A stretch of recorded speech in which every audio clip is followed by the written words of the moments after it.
Welcome back, Texas hockey fans. Boy, do we have a show for you. It's a doubleheader. We've got the Empty Netters on. We recorded with them on Friday. I hung out with CP and Dan Powers from the Empty Netters podcast. Great hockey podcast about the NHL and everything else in the hockey world. They do college hockey as well. Had a great time with them. So we're going to answer that in here in the very beginning of the episode. But before we get to that, we got to thank our sponsor, Zing Zang, America's #1 Bloody Remix. We love Zing Zang over here. Zang responsibly all season long. And shout out to Underdog Fantasy. Underdog Fantasy is our favorite way to play in sports and win money. Use promo code CSOY when you sign up. Play your first $5. Get $75 in bonus entries. I'm your host, Stone Strankman, joined always by Dom Garcia. How we doing, bud? You know, it's starting to get really cold down here in Texas. And for those who don't know, like when it's 50 degrees in Texas, it might as well be 0. Like it's a different cold when it gets cold down here. But nevertheless, the Stars, you know, took a bit of a beating last night, but it's going to happen. And luckily, they're not against terrible teams because other really good teams will just wake up and get drummed by San Jose. And that's not the Stars. Yeah, at the end of the day, I was in the building. We're going to talk about it after this Empty Netters interview that we did. It's about 30 minutes. We talked about the 99 jerseys. We talked about Robo's potential contract, how we kind of see that one. Talked about the Stars as a whole. Talked about when we're getting the Empty Netters here to Dallas this season, 2026. It's going to happen. We're going to get it done. And then we played a little fake trades with the LTIR money at the end. So it was a lot of fun with the boys from the Empty Netters podcast. Recurring guests. Now they are our first ever guest and now our first ever recurring guest. And then they're going to come back on right before the Olympic break. We're going to talk Olympics and Stars players at the Olympics before, like, beginning of February. We're going to get back on, preview a little Olympic talk with the boys. It's gonna, dude. They're the best, man. They're just the best. They're great. I think they like us. They keep coming back, so I would assume that they like us enough to keep coming back.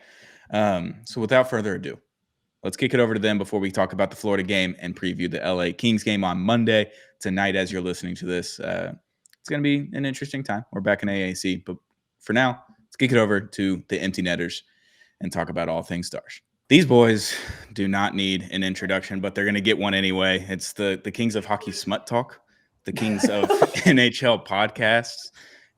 They're all over the place. They are the Kings of Maine. People are saying they're the most popular people to come from Maine in the state of Dallas this year. Who's to say? But the boys from Empty Netters, CP, Dan Powers, how are we doing? Welcome back to Clean Sheet of Ice. Second time. Yes, sir. We're officially recurring guests now, and that fires me up. It's true. It's true. Dude, I got to tell you, man, we have family that listen to the pod, obviously, you know, because they're supporting us. And it's been an interesting turn getting into deep erotica. Because I got a mother I got cousins that listen, you know, and I'm like, God damn it. But hey, you go where the stories take you, man. And it's been quite a ride. I look forward to the book recaps almost weekly now. And now the heated rivalry has started from HBO. And I took a gander yesterday at the show. I watched the first episode. I was like, all right, maybe I'm hooked. Maybe I'm in. I don't know. Maybe. Man, when CP started reading Pucked on the pod, I was like, this is insane at first, and now I'm genuinely desperate for the updates every single week. It's unbelievable. I'm sure the viewers love it. I don't read comments, but I'm sure there's a lot of people in there that like it. How could they not? So many comments, dude. It's so funny. I was actually laughing with the heated rivalry one, which we did. What was that? The Thursday app? Yeah, it was yesterday. I wonder. You're good. Will people make it that far into the app to listen to it? And I go in the comments when we wake up, because we're West Coast, right? So I wake up, it's been out for a while. I wake up and there was like 17 comments on the YouTube at the time, and 16 of them were heated rivalry. I was like, okay, they found it. Yeah, yeah, we're on to something. It's incredible. It got me. I don't know. Yeah. I think I have to. It came out today. I was like, I guess I have to watch another episode today. Like, is that what we're doing? Oh yeah, I mean, like, it is must watch stuff now.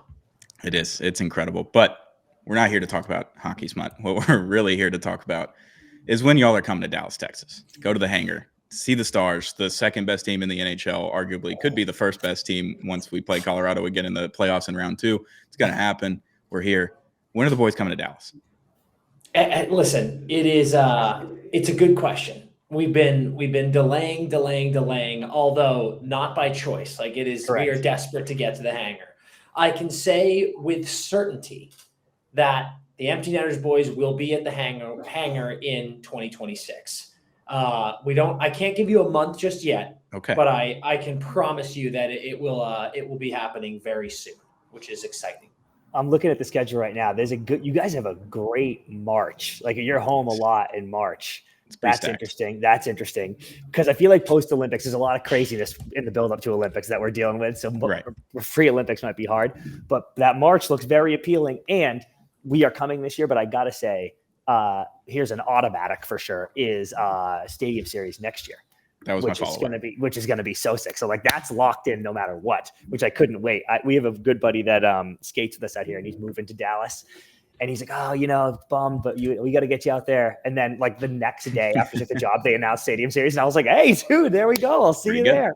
Yeah, make sure you get an extra guest room for me, dude. So yeah, we'll get one this spring, and then playoffs hopefully, and then Cup hopefully, and then Stadium Series. So we'll actually be on an all-time run. You should give me It's goosebumps. true. Feeling frisky now. We're talking Cup already? Not there yet.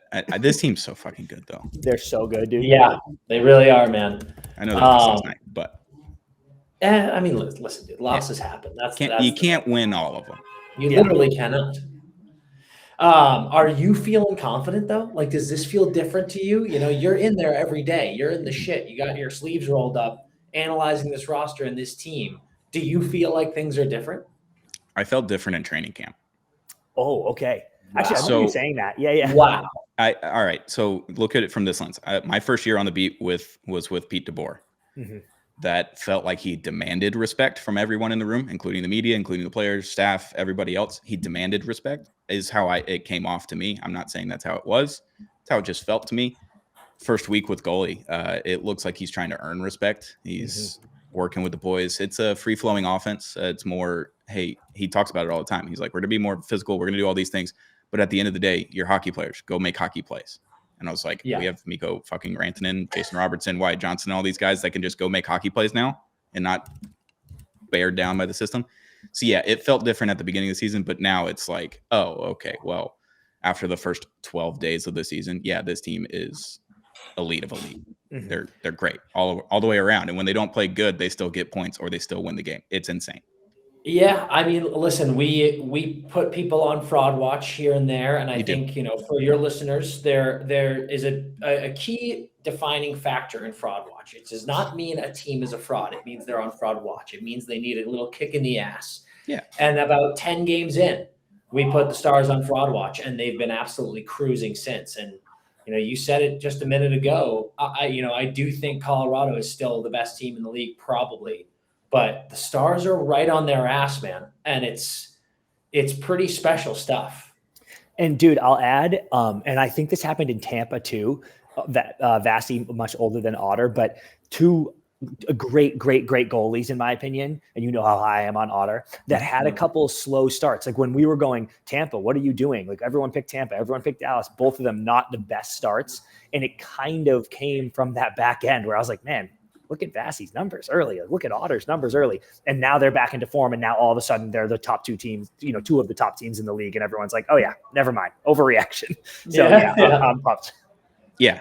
The team's just really fun. The locker room's fun to be in after morning skate and everything. Like you could get a little bit of fun last year, but now it's just like everybody's kind of willing to talk. Like I talked to Colin Blackwell about the NBA and Giannis for like 15 minutes a few weeks ago.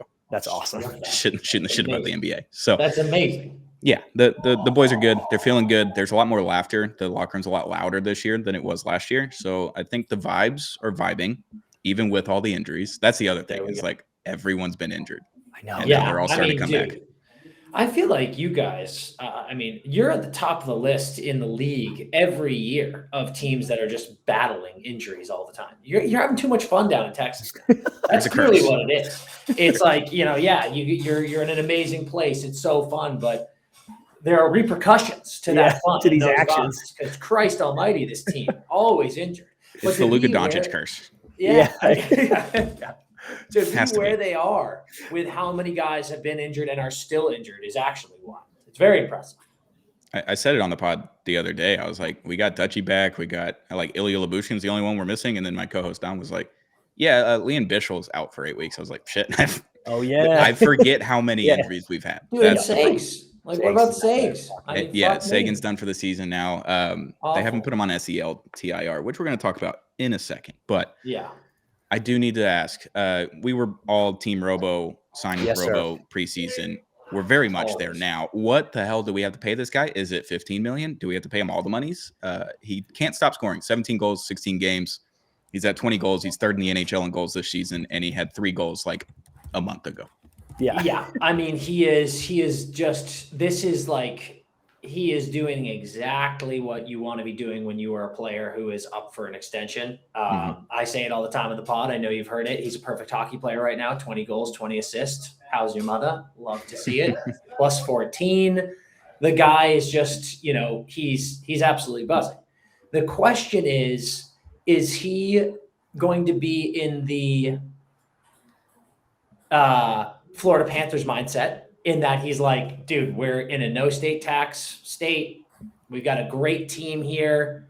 I could take I don't want to use the term team discount, but like I could take a bit less because I want to stay here and we want to get us going here. The beauty is that the reality is Mikko took a discount.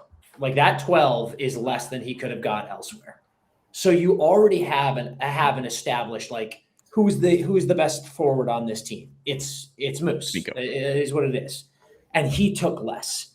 I think, dude, like Robo is buzzing, yes, but he's also not like McDavid right now. Like he's not on pace for a 130-point season. So it's not this outlandish number.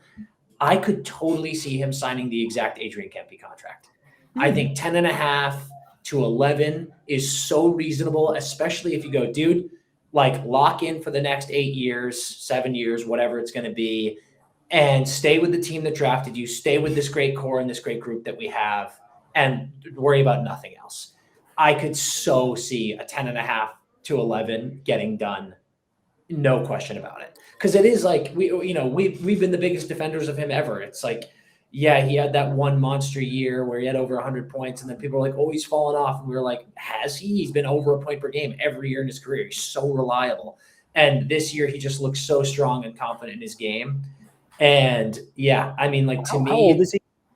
I think Like he's 12. 20. I don't know. Yeah, he's a child. Like that's the big reality. I think he's I think he might be Otter's age. He might be 26. 26. Yeah. Yeah, is I think that he's right? 26 Oh yeah, years same old. draft, right? Yeah. 26. Yeah. So yeah, to me, it's like, I mean, I could absolutely see that, just because that's the reality, right? Like if he signs an 8-year deal, because we can still do that, right, until 2026, Until the new league season starts after whatever date it is after the cup final. Yeah. So like you get that till 34, you could sign another deal at 34. Like this, he's a monster. He's a durable guy. Like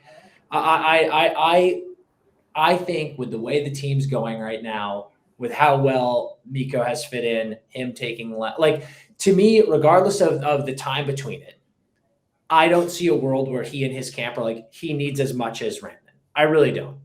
So yeah. There's two. It's actually really funny you said those two things, Dan, because we didn't even discuss what we were going to say to this question. And I have such a similar take. We argue all the time. And Wish told us this, Dan.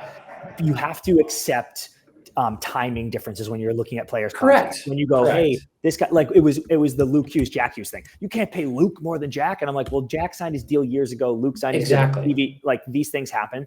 Rantanen's extension is too close to Robo's extension, in my opinion, to not have it matter. You know what I mean? Like if Rantanen had signed that 4 years ago, then you're paying Robo more now. You get to go, well, Mikko, like you see the changing of the guard here. This one is close enough that I think it would be slightly awkward in the room if they went, and Robo gets 14 and I'm Mikko Rantanen. And I'm like this, are you insane, dude? I was on Carolina. Like I didn't need to come here and Stein here, you know? So agree with you, Dan. That's my first point. And do you want to look like you're about to say something? No, I was just going to agree. Like all I was going to reiterate is these extensions will be within the same calendar year. If it happens anytime soon, which it should. Yep. And then my second thing was the Seguin, the Kempe contract. I can't believe you brought that up. And I don't think, I think his agent, Robo fans will go, Robo's 2 bad years following his 100-point season are more points than Kempy's ever had in his career. Mhm. So fuck off with the Kempy contract comparisons. But I just think it was a good comp to go, if I'm Dallas, to go, listen, Juice wanted to be here. We value his game on every level in all 3 zones, and he took a number that works. I think Robo can go, I want more than that. Like, I think 10.5 would be a fucking amazing steal. Oh, it would be one of the best contracts in the league. I think he will go, I want more than that, but I think they can maybe go, look what Juice did. Like, just give me 11, like give me 11.5, come in under Miko. I think every party wins there for the most part. 12 would be sick too. Like, it's so funny. I always bring this up. When you look at it across 8 years, the difference between 10.5 and 12 million is a lot. But when you look at it as cap space every year, I'm like, it's not that much of a difference. Like, some fans need to realize that 12 would be a great deal too. Mm-hmm. And you could spin it with it's you and Moose. Like, we gave you the same thing as Miko. Like, let's go here. Especially with the year he's having, right? I would be shocked if his AAV is over 12. And frankly, I think that's amazing. Like, that can work. That money can work. That'll be fine next year. And I think Stars fans need to sort of accept that would be a good thing. I mean, yes, Seguin, he's 33 years old. The 9.8, especially with this injury, is really tough.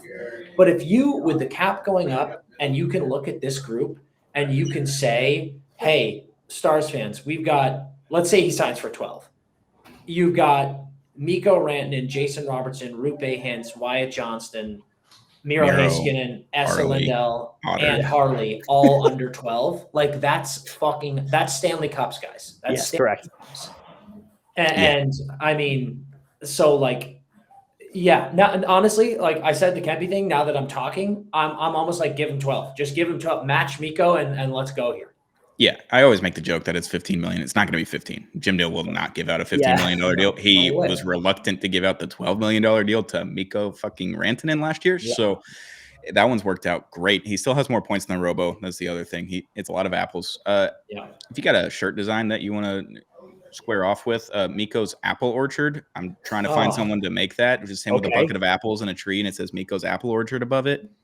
I'm in on that. 29 assists already this year. So if you want to go 50-50 on those, that'd be great. You know what? After our Finnish Mafia shirts last year, we need a new Dallas shirt. So that might be it. There we go. We'll go just 50-50 on that. That'd be great. Yeah. Well, I don't have a designer. I need a designer for it. But it'll be great.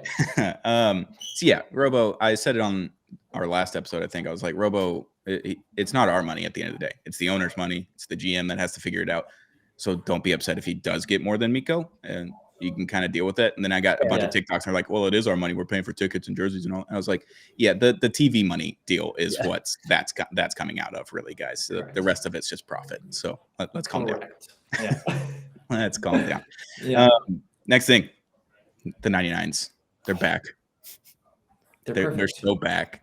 This team's fucking unreal. It's the same record I think they had through 30 games as the 99 Cup team that won the President's Trophy, that won the Cup in those jerseys. Wow, is that true? I'm just saying. That is stars are aligning. That is a sick pull. Wow. A lot going on here, folks. Thoughts on the jerseys? They're impeccable in my mind. They're perfect. I have been for years now, since the inception of the Empty Netters podcast, I've been saying that the Dallas neon greens are like the worst jerseys in the world. They need to change them. And the obvious answer was staring them in the face. The launch with Hully standing in the crease too was just chef's kiss stuff.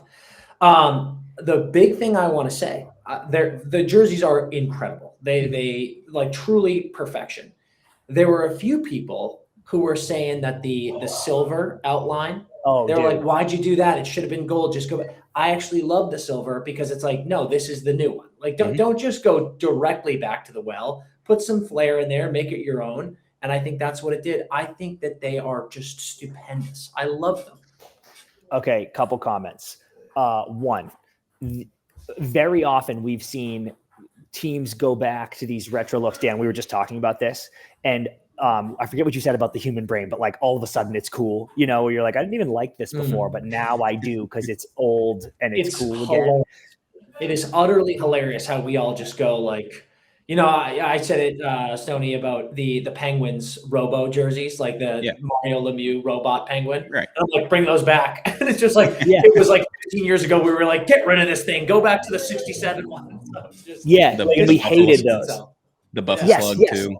Yeah. So oftentimes Robo Penguin, a great example, Dan. We didn't like it. It wasn't good, but we now like it just because it's nostalgic. These were sick then too. You know, like that's why I love these so much, because I'm like, they were sick the first time. And now I'm like, yes, bro, hell yes. And then my second comment, and this is rattling me, and I experienced this in real time. So you're experiencing this with me.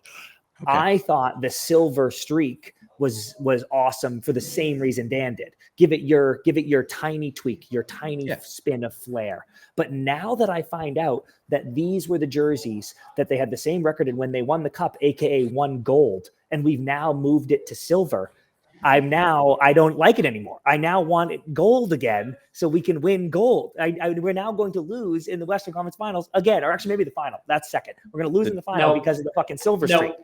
I hate this. I don't like it. You're bringing in medals now, and here's the thing, dude. The cup. You know what silver. The trophy you win is? What color is that? The cup is silver. You dumb bitch. Okay. You dumb bitch. Okay, I'm back. Yeah. We're so back. What a defeatist loser you are. Just trying to find reasons for things to not work out. Pathetic. Oh my God, Pathetic. I'm back. That is huge. Okay, they're the best jerseys of all time. We're good. Right. We're so back. Yeah, I had a lot of comments. They're like, just bring back the old ones, the 99s. I talked to Jake Ottinger early this season. I was like, all right, have you seen the new jerseys? He said, no, this is like early October. And I was like, all right, if you could just wear whatever jersey you want for the Stars, what jersey you wearing? He's like, roll back the 99s. Yeah. Dark green, gold, black, bring it all back. And I was like, okay, fair. So we got pretty close. Yeah, it's amazing. Pretty close. God, and that's the resurgence, dude. That's the auto resurgence. That's all he needed. We gave him the 99s, and now he's a 99. It's incredible. We haven't lost in him yet. Playing him on tomorrow against Florida too. Ooh, okay, good test. Yeah, we'll see what's going on. Yeah, that's sick. Florida. That's my problem. I love Florida so much. It's like I can't even. Oh, they're great. They're such a great team. It's They're hilarious. the best. I got to go to Elbow Room soon. Yes, next time I'm in Miami. Last thing before we get out of here, I know we're running up on time. Fake trades using Seguin's LTIR money. It's $9.85 million.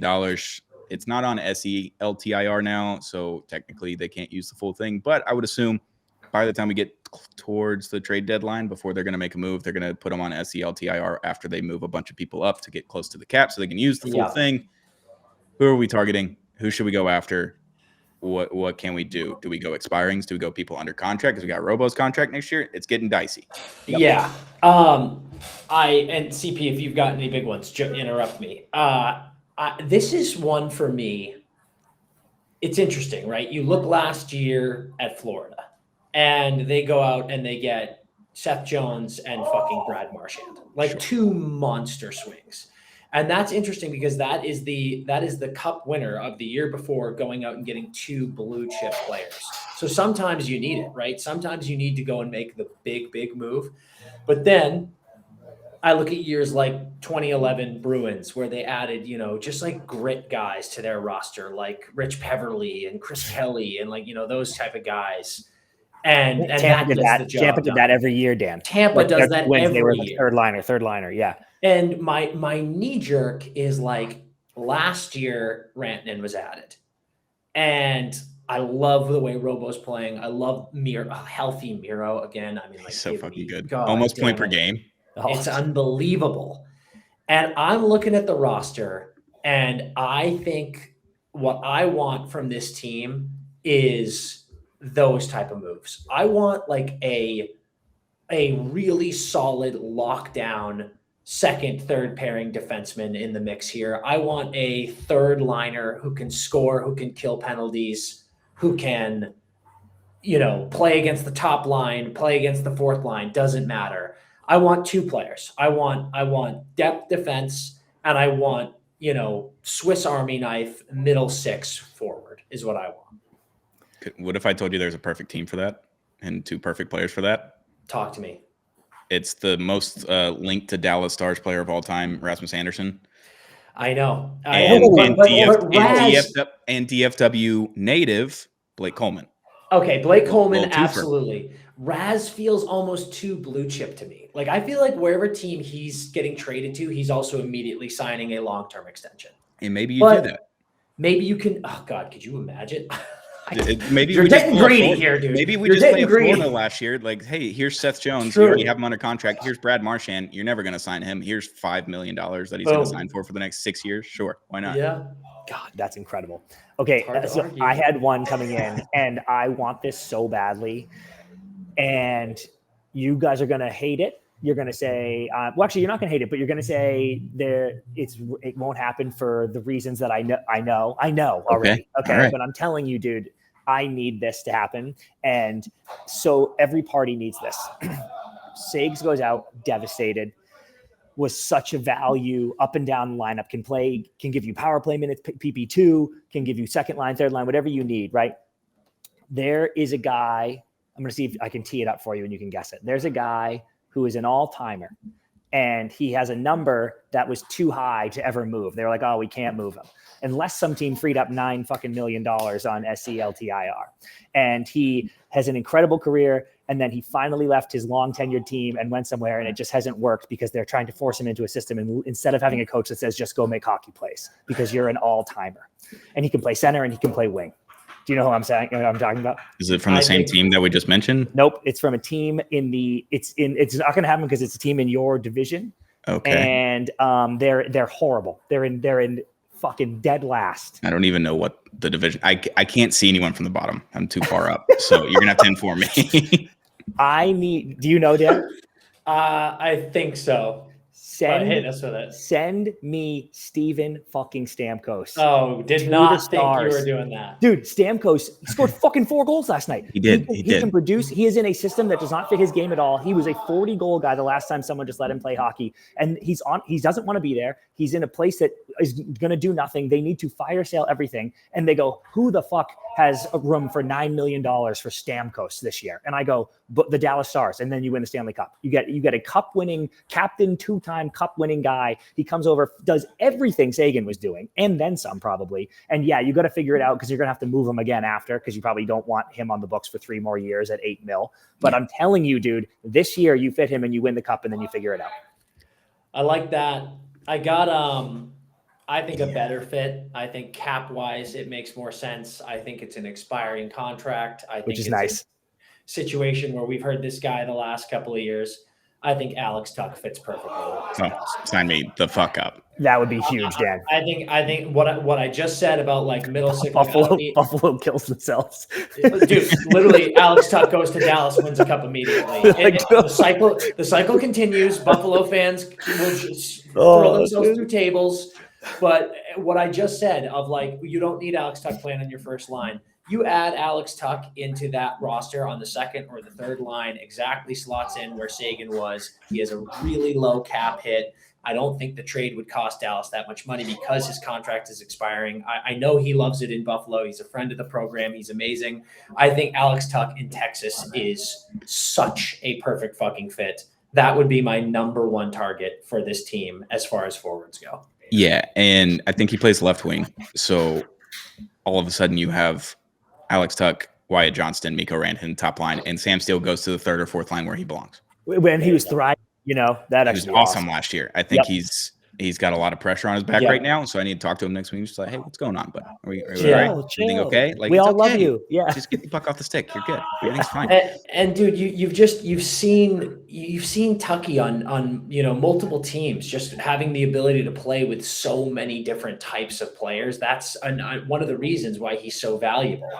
And it's just like, oh man, I think it makes a ton of sense. Just an elite left winger with Mikko Rantanen and Wyatt Johnston on the same line would just send me into oblivion. Because when we saw it with Robo and Rope last year, I was like, yeah, this is going to work. It just needs a little time. And now that we have Wyatt and Mikko just having eyes in the back of their ears, as Razor says on the broadcast every week. Yeah. I couldn't imagine what that would look like with Alex Tuch. God, it'd be so sick. It would be special. I'm telling you. This is a replay of your episode yesterday. The boys are horned up. The boys are horned up. We're horned up. Dude, the good news is usually when we're doing fake trade stuff, it's like complete bullshit because you're like, I don't know, none of this is going to happen. You guys are going to do something. That's what's cool about this. I mean, as devastated as I am about the Seguin injury, something's going to happen. So this is actually a fun exercise because it's like, strap in. We're going to get some action. Yeah, it was fun. My first time like actually getting a real scoop was last year when Tyler Seguin was going on LTIR. I knew at game like 7 that it was game 20, game 21 that they were going to put him on LTIR. He's going to go get surgery. He'll be back for the playoffs. They're going to use the money. And I was like, we're going to use the money. We're actually going to do it. Right. We're in Vegas. We're doing it. All right. It's the Office meme. Oh my God, it's happening. Like that's what I felt like. I felt horrible that Seguin was missing time, but I was like, that's a lot of money. And Seguin comes back for the playoffs. So I'm in. Yeah. So here's my question for you before we jump off. Yeah. I'm sure you saw this clip that we posted a few weeks ago or a couple weeks ago, and it was in the pod. I believe passionately. I know we're only 30, coming up on 35 games to the season. Doesn't matter. As CP always says, the trends we're seeing now are the trends we're going to see for the rest of the year. Yeah. Do you agree that if Dallas or Colorado is not representing the West in the Stanley Cup, then this season is a massive failure from both of those teams?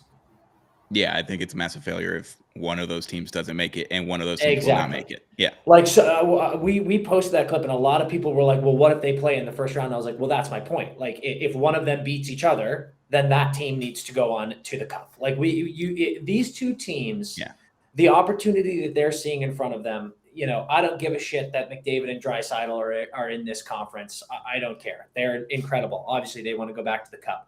But you also look at it from the perspective of that fucking team and that group has gone to the Stanley Cup 2 years in a row. Like the miles on them, the opportunity for Dallas and Colorado this season is just impossibly too ripe to miss.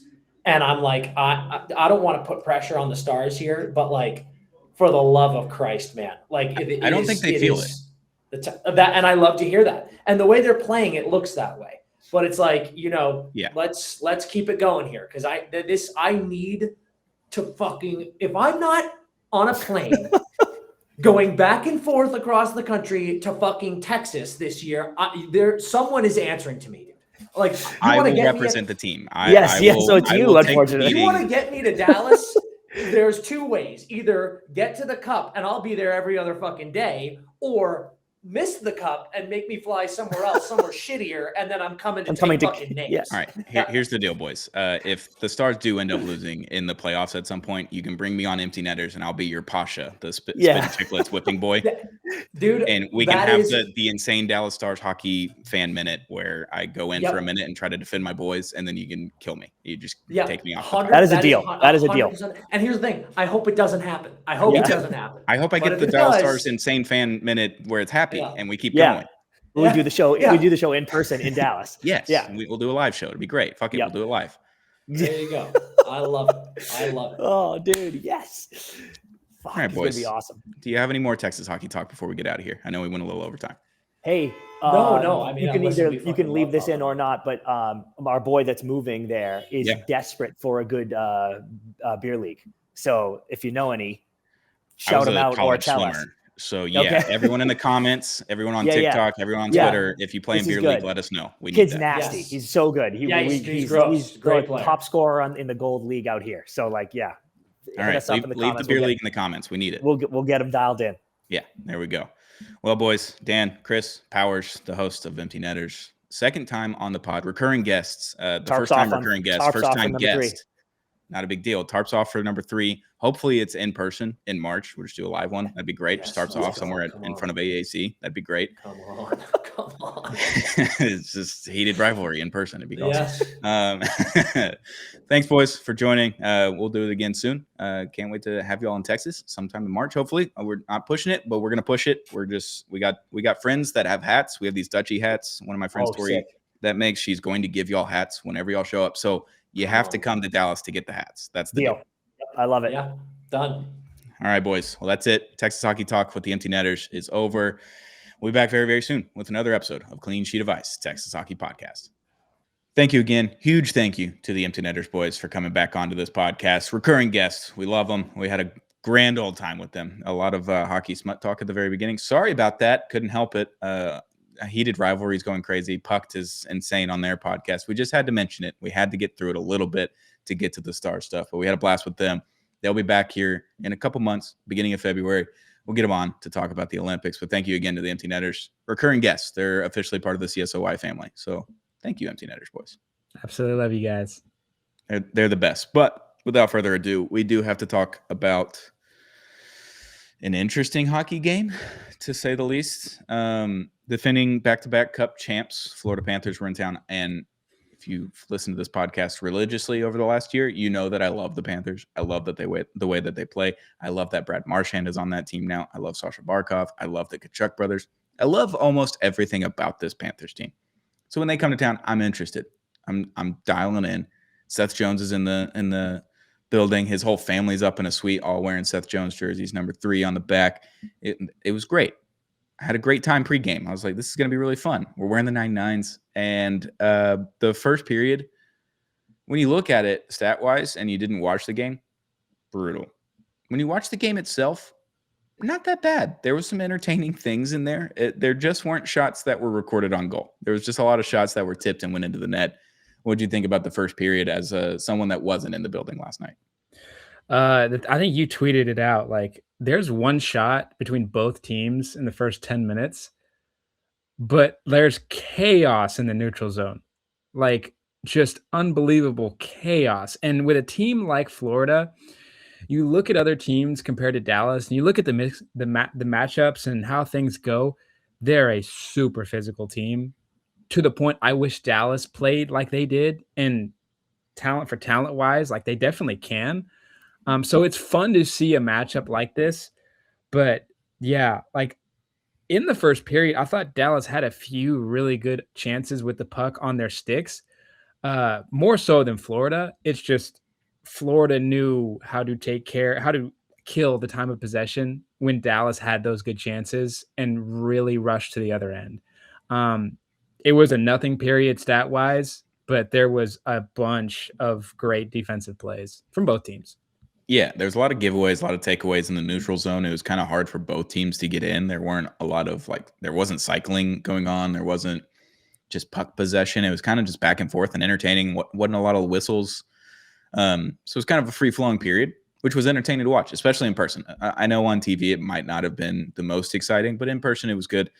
It was 3-2 shots. Florida had 3 shots going into the first intermission. And then by the time we came out for the second period, they changed and took away 1 shot, which I think both teams had 3 shots on goal. They took away both our first shot that happened before the 10-minute mark. And then they took away 1 at the end of the period for Florida. I don't really understand it. I'm going to mention it every single time I can because this is ridiculous. I don't understand why we're not doing it.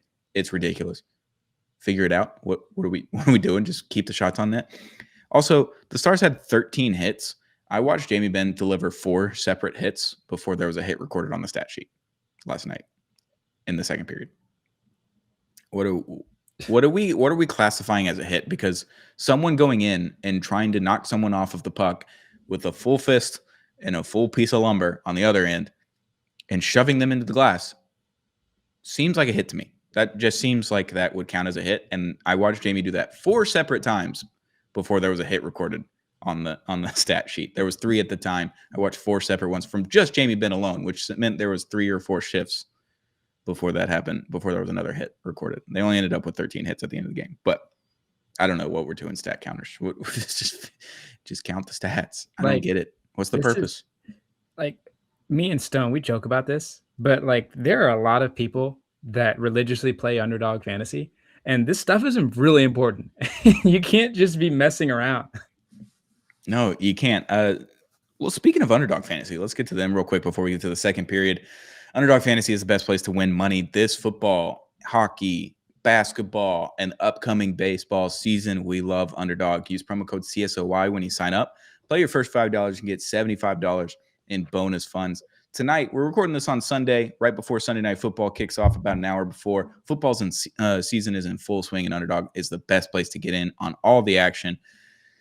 If you're like me, we tend to stick to the NHL. I dabble in the NBA, I dabble in the NFL, but the NHL is where I make my money. It's bread and butter. We love the NHL.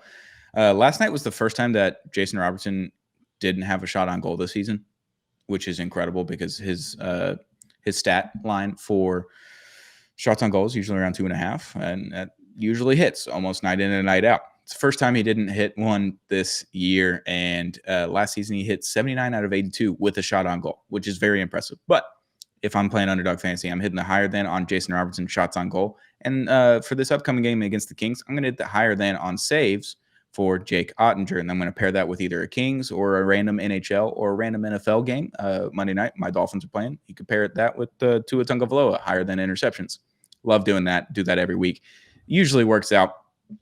Put that all together, you can win up to 5,000 times your money with Underdog Fantasy using our promo code CSOY to score $75 in bonus entries when you play your first $5. That's promo code CSOY. Underdog, make picks, win money. Must be 18 or older, 19 or older in Alabama or Nebraska, 19 or older in Colorado for some games, 21 and older in Arizona, Massachusetts, and Virginia, and present in a state where Underdog Fantasy operates. Terms apply. See assets.underdogfantasy.com/web/playing get terms _DFS_.html for details. Offer not valid in Maryland, Michigan, New Jersey, New York, Ohio, and Pennsylvania. Concerned with your play? Call 1-800-GAMBLER or visit the www.ncpgambling.org. In the New York, call the 24/7 HOPEline at 1-877-8-HOPENY or text HOPENY 467-369. That's Underdog Fantasy. Use promo code CSOY to sign up. Thank you for sponsoring this episode. Dom, the second period was disastrous on the goal scoring perspective. Is that what you would say? It's more the first one, maybe the first one. The first one. The first one was. I'm not gonna lie. The first one was not nasty. Yeah. Yeah, Lundell. It's 19 seconds into the period when this goal happens. It's 0-0. There's 2 shots on goal for both teams. Like, I think both the Stars the Stars are thinking, all right, we're all just easing into this. We're feeling it out. The Panthers played the same way for 3 periods. They did not have to feel it out. They knew exactly what they were going to do. Lundell gets it into the zone. He kind of streaks in past Petrovic, kind of turns him around. He gets around Sam Steele. It's kind of a wide open net on Jake because he's trying to make a play. He thinks the defender's going to be there. So he can come out of the crease. He can kind of make a play on the puck. That didn't happen. There was no defenders helping him out. Lundell, nasty highlight goal. Credit to him. Like, it was incredible. But, like, the defenders did not help Jake out. And, yeah, it was a goal 19 seconds into the first period or the second period. Yeah, he undressed the entire Dallas blue line. Like, it was as a fan of hockey, my jaw dropped. I was like, oh my gosh, that was gross. That was like a World Juniors like highlight reel goal. Yeah, it was a gross one. Lundell's a great player. He plays on a great team, so he kind of goes under the radar because you have Tkachuk and Sam Bennett and Sasha Barkov, and then you got all the defenders now, and you got Brad Marchand. They're like, this team's deep. This team's good. And Lundell kind of goes under the radar. I think Lundell's really, really good. I think he's a stud. I have him on my fantasy team, actually, with Savannah in her league. And Michael Dixon, our boy Ben, we're all in that league. I got Lundell on my team, so I'm kind of happy with that. But going down 1-0 in the second period with basically 20 minutes left, it's not the end of the world. You can kind of figure that out. The problem is that the second goal happens. And it happened about 5 minutes later, 5.5 minutes later. Sam Bennett, kind of the same thing. Jake's trying to make a play on the puck, and defense isn't really helping him out. And Sam Bennett kind of kicks the puck into the goal. I don't think it was a kick. They obviously ruled it not a kick. I didn't even think for a second it was a kick. Watched the replay. I was like, not really a kick. So I don't know why Stars fans were upset about that. I thought that was a good goal before they did the replay, and then after they did the replay, I thought it was still a good goal. Yeah, I've seen way more egregious kicks become goals. And so that clearly wasn't a kick. It was just being in really good position. And Stars defenders just kind of being a little flat-footed. But, I had in my notes, like, it was after the Lundell goal, Dallas kind of got a little bit of pressure on Bobrovsky. The most we've seen all night, at least up to that point. But no, Florida was just on their P's and Q's, and it really showed in this period, but really the whole game. It was just a masterclass night for Florida. Yeah, we'll talk about what goalie said in the press conference after the game, but he mentioned that Florida, they don't make adjustments. Game to game, they don't make adjustments. In game, they don't do anything different. They have a style of hockey, and they have a mission and a goal each and every night, and they don't deter from that. If they lose a game or they have a really bad period, they don't deter from their system. They don't deter from how they play hockey or change something or put new lines. Like, they just go out and do the exact same thing. And if it didn't work that night, that's okay, because tomorrow night probably will work. So I think that's kind of what you saw. The defense was not in great position for those 2 goals. And it's Sam Bennett. He's a big body. He was throwing his hits around as well last night. His presence was felt, to say the least. And I just don't think it was a kick goal. So if everyone's still complaining about that, I can't help you. I didn't think it was a kick goal. I think Mike Heika and everybody else in the press box was like, other than Robert Tiffin, apparently he was the one that was like, that's kicking motion, technically. But we also saw a bicycle kick go in the playoffs last year in like game 1, and somehow that counted. Yeah. Somehow. Like Ronaldo showed up. That was an NFL field goal. That was an extra point. I'm still upset about that one. And then they get mad about the Petro goal. That was a kick as well later in the series. I was like, you literally bicycled one in. This is just, we're even Steven now. No one can complain. That was ridiculous. And then for the first time in, I think, 11 games, maybe 12 games, the Stars gave up a power play goal on the penalty kill. I think it was 33 straight. They had a penalty kill success, and Brad Marchand, of course, is the one. The Stars made a really good play on defense, and it just kind of happened to go to Reinhart. Reinhart sends it over to a wide open Brad Marchand because they're scrambling. They think the puck's over there. It's not. Marchand's just wide open. Just a one-timer from the slot, and it is what it is. The streak ends, but I think it was 33 in a row. Hell of a job by the PK to get back into the top 10, and when they were sitting around 26, 27 for the beginning of the season. So you're down 3-0 with 15 seconds left in the period, and you're like, oh, okay, all right, let's just get out of here healthy. And that's how I thought about the second period. Yeah, no, I mean, the Bennett goal and then the Marchand goal, they look like, it was so weird watching it because I'm watching the Dallas Stars do these types of goals to other teams. And it was basically a moment to see what it's like on the other side. And yeah, no, like, just credit to them. And God, that Marchand goal looked exactly like so many Jason Robertson goals we've seen on the power play. Yeah, it was a good setup. Like, it was a little bit of chaos, and I think the Panthers thrive in chaos. So that having happened on the power play where you have an extra man made it so much easier for them to be a wide open guy. And they had pretty much, I would say, 3 goals in a row that were pretty much wide open. So yeah, makes it easier when you don't really have a defender on you to score a goal, especially this team. Because I understand there's no Barkov, there's no Kachuk. They're all banged up. They're all this. They're still the back-to-back defending cup champs, and they're still a really good team, and they play really fucking hard at the end of the day. Like, they don't let up ever. They hit people. They charge at people. The Stars had 3 power plays last night. Yep. Didn't score on one. Didn't really create much on any of the 3. I think the third one was the best one later on in the game. I think it was in the third period when they got that power play, and they created a little bit. But I was kind of curious heading into the press conference. I was going to ask, like, hey, do you think the power play was a little bit antsy and pressing a little bit to try to get back into this game starting in the second period? Or do you think it was Florida's aggressiveness on the PK? Mike Heika asked basically about the power play and the aggressiveness from their PK, and I didn't get a chance. But that's Mike Heika. It's a good hockey brain right there. I have one good question. He's got 20. So I'll let Hikes take that. But yeah, goalie mentioned like the aggressiveness was pretty tough, and obviously we saw against Minnesota the other night they were pretty aggressive on the power play. Goalie mentioned that he didn't feel like it was the same type of aggressiveness. It wasn't the same causes of problems because in Minnesota, obviously they got the first goal, they were up ahead, came back, got the goal again, and go up 2-1. Then obviously we saw how that game went, but he said it was a different type of aggressiveness from Florida. It looked different. It felt different. It's not the same game. It wasn't the same problems. So don't freak out, I guess, is my answer there. I mean, it's not a bad question considering like the weirdest thing happened last night, and I saw way too many shorthanded opportunities for Florida on they play on offense the whole time. Yeah, like it was unreal to see. So I mean, they didn't care. Like down a man, they're going to go after you. And luckily, Otter stood his own in those moments, but it wasn't a good sign, at least last night. Yeah, it just was. I don't think Dallas played a really bad game. I thought the blue line was really tight. Entries were hard.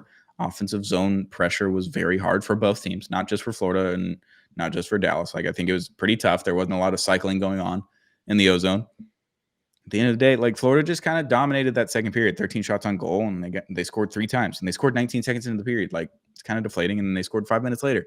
Really deflating. It's hard to come back from 2-0 against any team in the NHL, but especially this team. This team does not let up leads, and when they do, they end up winning the game anyway. So At the end of the day, I'm not disappointed.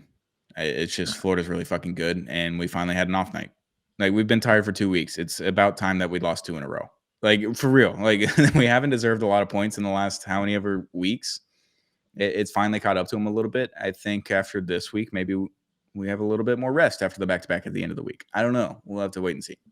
Yeah, no, last night felt like in basketball, when you get out rebounded, particularly when the other team's offensive rebounding is just drumming you, and you can't get back and reset and get your pace that you want on the game. They just take it from you. And that's what it looked like last night.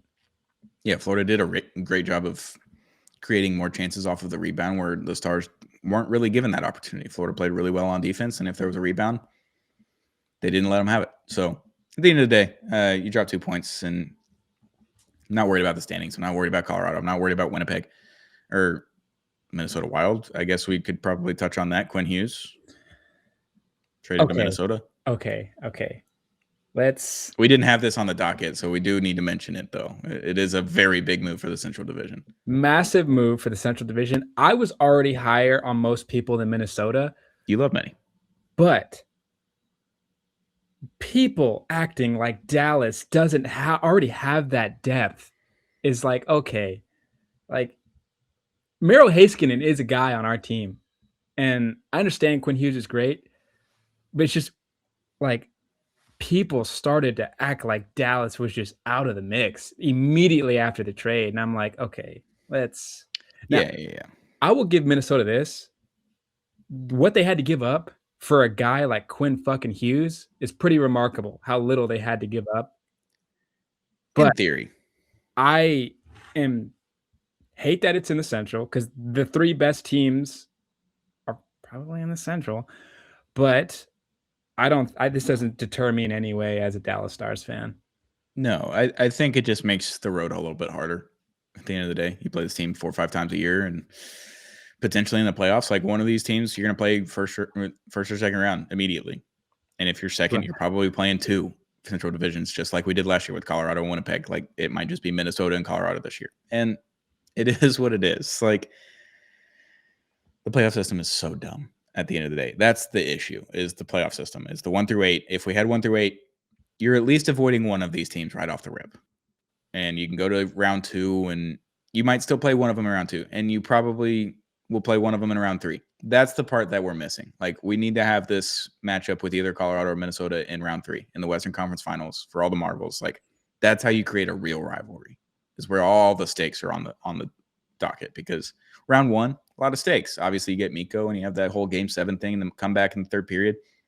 Great part for a rivalry. Imagine if that was Game 7 in the Western Conference Finals.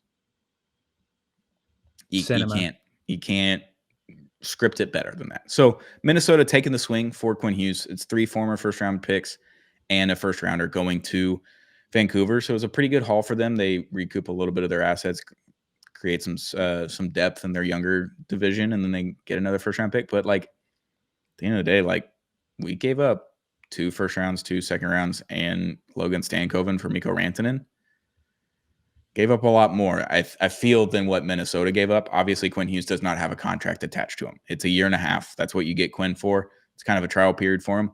If he doesn't want to stay, you can also just trade him at the deadline this year or the year after that. Like, you have the opportunity to trade him again and recoup some of your assets, just like Carolina did when they traded Marty Necas in the 2nd and a 4th and in Druin. So it could be that scenario. If Quinn hates it in many, it's like, look, I'm just going to New Jersey. I don't care what you think. And apparently his request was that he wanted to go to the East, and they sent him to the West. So they did not follow up on his wishes. I think they talked to everyone in the East that was interested. It's very funny that the report from Pierre LeBrun came out that there was 8 teams interested. The Wild were the only team in the West. Buffalo was in there for whatever reason. Oh my God. They were in on Quinn Hughes, baby. They're going for it. They're going for it. If you didn't trade everybody and you tried to add Quinn Hughes, maybe you would have had something, but no. What are we doing? Like Darlene and 2 firsts Quinn? Like, what's the purpose of that? You're just doing the same. Like, this is the same thing. So good for the Wild. They took a swing. Billy Guerin taking a big swing. Obviously, adding with the Kaprizov contract, you already got everybody locked up. You take this swing for Quinn Hughes. You do it 10 times out of 10. I don't discredit for him. but it's also like, I know we lost the other night to the Wild, but I'm not afraid of the Wild, even with Quinn Hughes. I don't think they've been out of the first round in the history of their franchise. It's a shame. It's like Miami Dolphin level. All right, of just take not- it fucking easy, pal. Jesus Christ. All right. So yeah, Quinn Hughes traded to the Wild, makes the Central even more disgusting. The best defenseman in Canada, the best defenseman in the U.S., and the best defenseman in Finland all reside in the Central Division, and they are arguably the 3 best defensemen in the world. Yes, they are. So that makes it fun and entertaining, and it's like an all-star lineup in the Central Division. It's really fun. So it's cool. I enjoyed it. It was a fun moment there. I was watching Peaky Blinders and had the Mavs game on a laptop, just sitting there minding my own damn business and scrolling on Twitter, and all of a sudden, Quinn Hughes traded to Minnesota. Whoa, it's Friday night. What are we doing? Billy, quit it. Yeah, so that was fun. Before we get out of here, let's talk about the Kings game. Monday night, tonight, as you're listening to this, we'll have Kenny in the building. Our boy Kenny is doing some photography. He's getting some more stuff for thumbnails and socials, all the good stuff. So shout out to Kenny. We'll see him tomorrow at the Kings game. LA Kings, last time they came to town, Adrian Kempe threw down the horns down. Which got a lot of people up in a tizzy. Thought it was a good silly at the end of the day. I thought it was a great silly. Like, not everyone's a Texas fan. That's a Stars fan, but I thought it was pretty funny. Because it's the state of Texas at the end of the day. Like, he's not from here. So I thought it was good. But maybe we can get some revenge for the horns down. What do you think about this game? Yeah, this is a great game to switch and, handle the situations defensively that plagued us against Florida. It's also a way different team than the Florida Panthers in style of play. But you just, if we can continue to keep that physicality that we had to match Florida with, I think we can have a really great showing tonight. I don't know who's in net. It doesn't matter because we have 2 great goaltenders. But you get Robo going early, you get Rupe going, and it doesn't look like that weird injury he took to his leg is going to bother him. So I'm looking forward to a bounce back game from the Dallas Stars. Yeah. So Rope kind of got twisted up in the boards in the ozone last night against Florida, and you could tell he was a little bit hobbled on that shift. He finished it out, didn't go straight to the bench, went back into the D zone and finished out the shift, came off the ice. Didn't look like he ever went down or anything like that. And then he was back out the rest of the game and he's fine. Like, I didn't notice it. So I think he's going to be all right. Did we ever mention Jamie Benn getting a fight?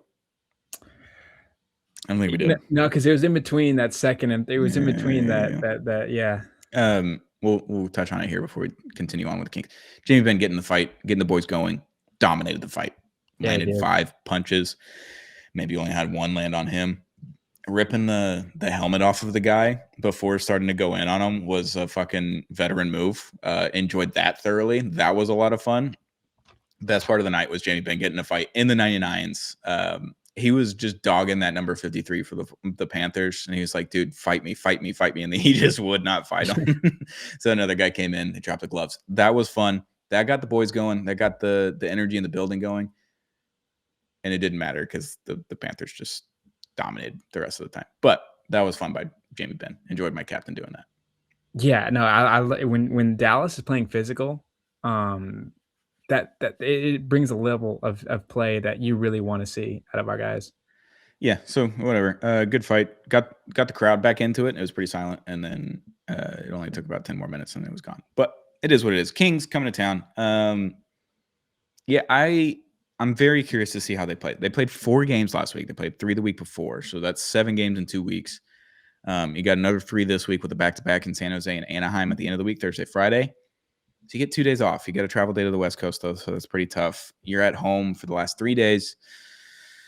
We'll see what they look like at morning skate tomorrow. That's what I'm kind of curious about. This is going to come out like right as morning skate's happening, so don't have any updates on that. But yeah, I'm curious to see if it's optional. They have been tired for about 2-3 weeks at this point, and you can kind of tell on the ice. So I would like to see some jump right off the beginning. Like maybe we throw out that Blackwell line with Foxa, Blackie, and if it's Bastion or whoever, Ritzy, whoever you put on that 4th line. I'd like to see them kind of start the game and see if they can throw some hits, get some speed into it, and kind of get the crowd into it immediately, as opposed to last night where you're throwing out the best line and seeing if anything happens. I'd like to see that 4th line or 3rd line with the Ritzy, the Quebec line, get out there and see if they can throw some hits or get some ozone pressure, create a little bit of chaos at the start of the game.